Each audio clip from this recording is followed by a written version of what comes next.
Som jeg nævnte før, så startede bevægelsen Brun med en 5-6 brune kunstnere, der mødtes i en kælder ude i Valby på et tidspunkt. Hvor jeg er en kælder. Det var det, der hed etnoterapi. Er det ikke rigtigt? Etnoterapi, har I prøvet at få det? Det er i særklasse. Etnoterapi, det er, når man sidder en masse brune mennesker sammen og snakker om, hvor svært man har det i et hvidt samfund. Og det var det, vi lavede. Ja. Så skete der en revolution i bevægelsen Brun for et halvt års tid siden. Der kom unge Brun på banen. Lige pludselig så blev vi gamle kunstnere i bevægelsen Brun overhalet af nogle unge mennesker, som tog til den. Og de arrangerede den her koncert på et par måneder. Og det er faktisk 3 piger i starten af 20'erne. Sara, Sevgi og Tess. Fantastisk!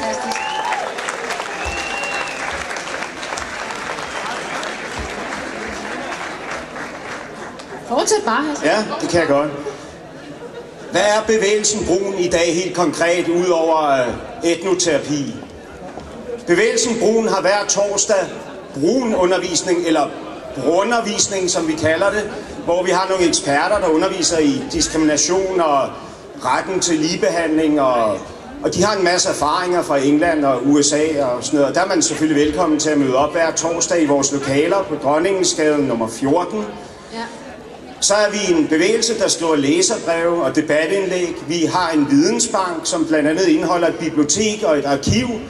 Vi har flere forskellige Facebook-sider. Jeg ved egentlig ikke, hvorfor vi har flere, men det har vi.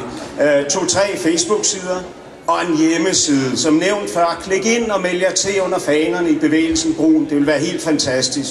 Og en af vores missioner, som måske allerede er lykkes i aften, når man kigger sig omkring, det er, at det skal være cool at være brun. Det er cool at være brun. Og man er gulbrun, sortbrun, brunbrun, nej, på dig, muslim, kristen, ateist. Vi er bare mennesker, var det ikke det, der blev sunget? Jo. Vi er jo bare mennesker. Kan I synge med på den? Ja, det er jo rigtigt. Vi kunne godt lave et Johnny Reimer-hit, er jeg sikker på, og få det virkelig cool. It's cool to be brun, ikke? Og hvad skal bevægelsen Brun så i fremtiden? Vi vil gerne samle flere mennesker under fanerne. Det er helt vildt vigtigt for os. Som jeg sagde før, bevægelsen Brun er sine medlemmer, intet andet. Så meld jer til. Vi har brug for jer. Vi har brug for jeres idéer og jeres projekter. Det er det, vi lever på. Intet andet. Nej. Vi vil gerne søsætte mere af det her. Vi vil gerne producere film, udgive bøger og arrangere demonstrationer. Hvad som helst. Hvad I har idéer til. Det er det, der er jeres mulighed. Kom ind i Brun og brug bevægelsen til at arrangere de ting, I synes, der skal til for at få etableret nogle ordentlige forhold for brune danskere i det her samfund. Godt altså, agitator. Og nu skal vi videre, medmindre du lige havde en sætning mere. Ja. Du vil sige mere, okay. Hvorfor vil vi alt det her? Det vil vi selvfølgelig, fordi vi er interesseret i at uddanne Danmark. Vi vil gerne uddanne Danmark i forhold til det syn, der er på brune danskere. Vi er interesseret i, at det forandrer sig. Vi vil gerne uddanne Danmark i forhold til ligeret og inklusion, i forhold til mangfoldighed og diskrimination. Og så vil vi gerne informere brune danskere om deres rettigheder i det her samfund. Jeg lyder som en politiker. Ja, det gør du. Men altså, det lyder godt. Og så er...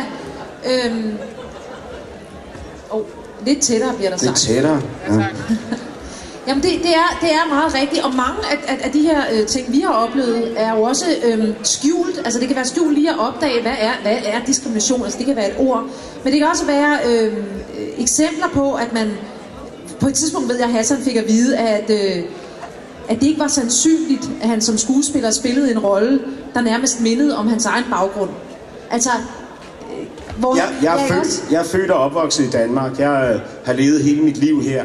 Men jeg får at vide af producenter, instruktører osv., at jeg bliver nødt til at forstå, at jeg ikke kan spille rollen som dansker.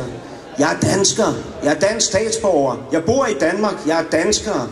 Og det er måske med den enkelhed, altså vi også har mødtes i forhold til brun, for mig i hvert fald, for ellers skulle jeg ikke være med. Altså, det er den sådan helt basale enkelhed i at være dansk.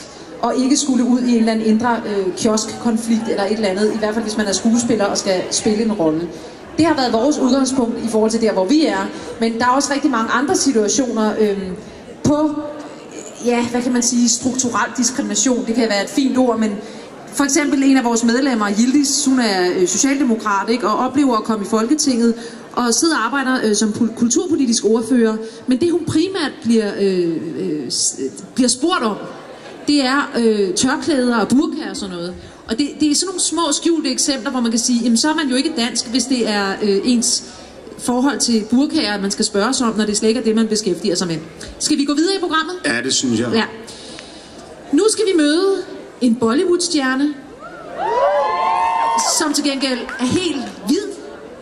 Hun har lige fået en pris, en Danish World Music Award, hvor hun har fået prisen for årets World Track. Og hun kommer her og synger sammen med 2 fætre, der spiller på trommen dol, der kombinerer østlige lydbølger med vestlige. Velkommen til årets Punjabi Bhangra Babe, Amnita, Lærke og Dol United. Rigtig hjertelig velkommen.